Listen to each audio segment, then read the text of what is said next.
যেসব পুরুষদের সাথে দেখা দেওয়া জায়েজ নাই, অর্থাৎ গায়রে মাহরাম, তাদেরকে বেগানা মহিলা যদি সালাম দেয় সেটা জায়েজ আছে কিনা, আর যদি কোনো মহিলা সালাম দেন কোনো বেগানা পুরুষকে, তাহলে তার উত্তর নেওয়া যাবে কিনা। ভাইরা আমার, পুরুষ পুরুষকে সালাম দিবে, মহিলা মহিলাকে সালাম দিবে, কোনো সন্দেহ নেই। পুরুষ মহিলাকে, যদি পরিবারের মহিলা হয় অর্থাৎ মাহরাম মহিলা হয়, মা বোন স্ত্রী, তাদেরকে সালাম দিবে। আবার মহিলারাও পুরুষদেরকে সালাম দিবে, মাহরাম পুরুষ হলে মা ছেলেকে সালাম দিবে, স্ত্রী স্বামীকে সালাম দিবে, বোন ভাইকে সালাম দিবে, কোনো সমস্যা নাই। যদি পুরুষ আর মহিলা গায়রে মাহরাম হয়, অপরিচিত হয়, যাদের সাথে পর্দার বিধান প্রযোজ্য, এরকম যদি হয়, তাহলে সেক্ষেত্রে সালাম দিবে কিনা। তো এটার উত্তর হলো, সাধারণ বিধান হলো এক্ষেত্রেও সালাম দিবে যদি ফিতনার ভয় আশঙ্কা না থাকে।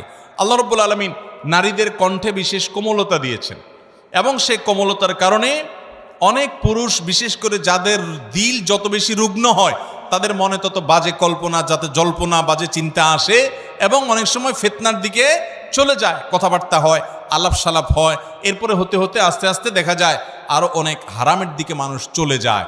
এরকম আশঙ্কা যদি থাকে, তাহলে নারী পুরুষ একে অন্যকে এভাবে সালাম দিবে না। যদি দেয় তাহলে মনে মনে জবাব দিবে, যদি জবাব জোরে দিলে ফিতনার ভয় থাকে। বাকি সাধারণ অবস্থাতে জবাব দিতে পারবে। আল্লাহ কোরআনে বলেছেন, ওয়াকুলনা কাওলাম মারুফা, মেয়েরা তারা কথা বলবে, স্বাভাবিক কথা বলতে পারবে, কোরআনের আয়াত থেকে বোঝা যায়।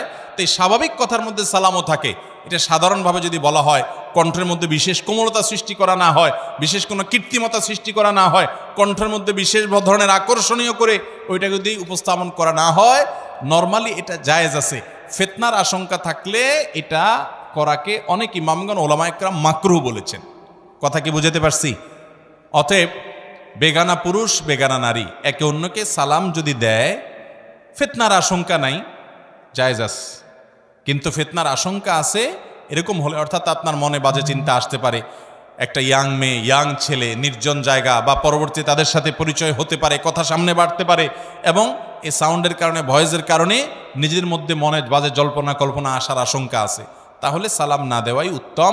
যদি দেয়া হয়, আপনাকে একটা মেয়ে সালাম দিছে, আপনি জবাব দেয়াটাকে বিপদের কারণ মনে করছেন, আপনি মনে মনে জবাব দিবেন। অনেকে এই সমস্ত কথা শুনলে মনে করে, এত হিসাব নিকাশ করে দুনিয়াতে চলা যায় নাকি? ভাই, জান্নাত প্রত্যাশী মানুষকে এর চাইতে বেশি হিসাব করা লাগে। আর যার জান্নাত জাহান্নাম নাই, যার আল্লাহ নাই, যার আল্লাহর প্রতি ঈমান নাই, যে শয়তানের কথা মতো চলে, ও তো নফসের গোলাম, তার খেয়াল খুশি মতো যা খুশি সে করে।